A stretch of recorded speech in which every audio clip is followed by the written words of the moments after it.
Do you ever wish you had a magic wand for healing? I mean, I know I certainly have.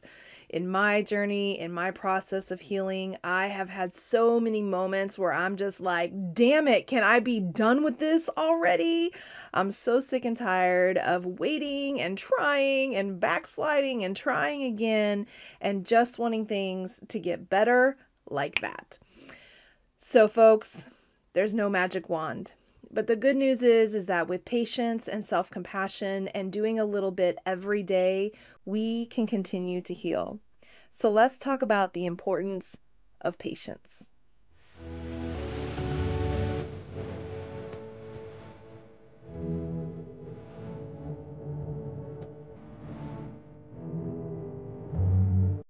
But to revisit something as traumatic as abuse can be frightening up front, but it's certainly worth the healing that's going to come out on the other end.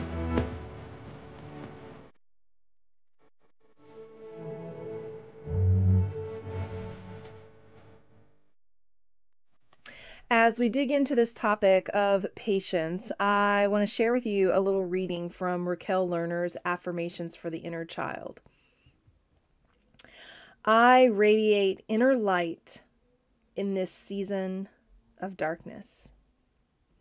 New life is conceived and nurtured in restful darkness. Seeds planted below the ground protect the young plant from cold and wind. The seed lies dormant and waits for the right season to begin to grow. As an adult child, I sometimes feel impatient with my progress. Notice that languaging right there. Let's just pause for a second. As an adult child, right? Like, here I am in my adult self, yet I have this internal 2-year-old or child that throws those temper tantrums, and I want it now. No delayed gratification. No, thank you. Give it to me here and now. Day by day sounds hollow to my ears. Oh my gosh, yes, especially when I feel I'm stuck on a plateau. Yeah, I have to be really mindful, in this place of not being kind of trite and platitudes with those plateaus, right? Oh, just take it day by day, take it little bit by little bit. That is all really, really true and really, really important. And yet sometimes it absolutely can just kind of land. I love this word, hollow. Like, that's not what I need to hear right now. That's not helpful when I'm feeling like I'm just in this place where nothing is moving, nothing is changing. I get that. I will remember that each plateau, though, is a place to gather my energy for the next change.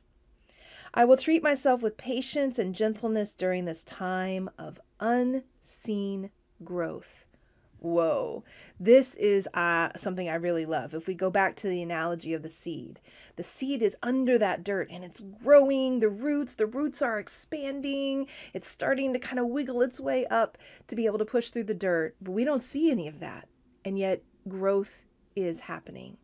And so often in our own journey of healing, that's exactly what's going on as well.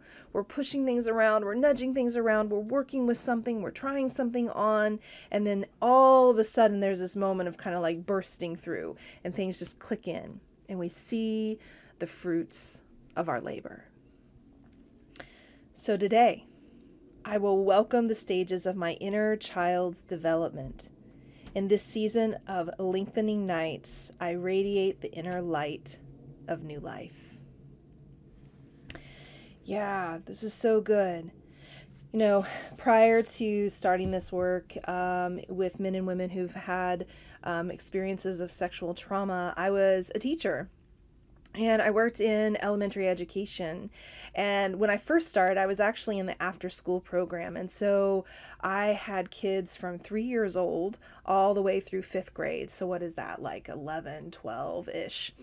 And it was amazing to like spend my day with kids of all different ages and really seeing it like as the arc of development. Later in my life, I became a nanny and I started to work with children. My two kids were 8 months old and 4 year olds when I started. And I stayed with them for 9, 10 years. So again, really seeing that development. And education's always been really so much at my heart. As a young person, a high schooler, I really wanted to become a high school English teacher. That's really what I wanted to do. And I have papers. I was just looking the other day. I found all this writing that I'd done about like Rachel Grant's School of Education. All these like little ideas that I had about what a school that I would run would look like and what it would entail and how it would be, set up so that, kids could feel safe, that we could, nurture children in a way that included safe touch and, all of these sorts of things alongside math and reading and yada, yada, yada, but teaching those life skills and relationship skills. So in the course of my work as an educator and as a nanny, doing a lot of research in child development, one of the things that I know from that time and that work is that children do not just grow developmentally. They don't start here at infant and then just go, and grow and learn and grow and learn. What's actually true is that in child development, a child will grow. A child will be acquiring and accessing new skills or tools. And at a point of pressure and stress, the child will actually regress. Potty training is a great example of this. So you get the child and you're like, oh, we got it, like doing it. You're going to the potty, you're doing it all the time. It's feeling really consistent. And then they hit kind of this point of pressure stress around that, where it's like, ooh, this is actually the new normal. This is the way it's going to be. And they regress. And all of a sudden they start wetting the bed again, or they have little accidents here or there.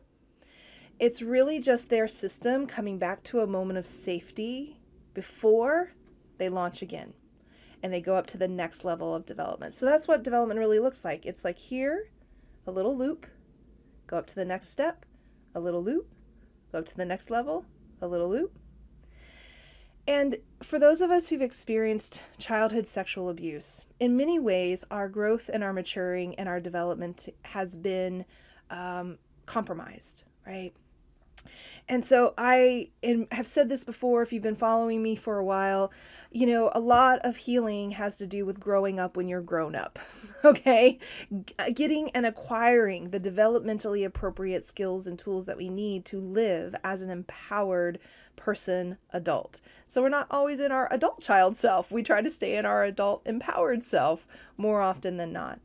And so what's actually true is that even though you're an adult, developmentally, you're going to be going through those stages very much in the same way that a child would.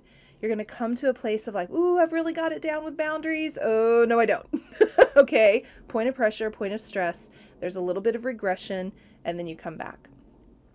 This is really important to understand when we're talking about this concept of patience, because if you are not being patient and compassionate with yourself, when you hit those moments of regression, by the way, I encourage you to think of it as regression, not backsliding. Backsliding has this feeling of like, ooh, I'm just losing my footing and it's all falling apart. I can't do anything to stop it. And I'm going to go all the way back to the beginning. That's not true. That's not what's happening. It's just a little point of regressing to a place of safety, comfort, before you move forward. What is critical in those moments is that you are not shaming, blaming, making yourself bad or wrong, because none of that's actually going to help you move forward. It's, actually going to keep you more stuck in that place of regression.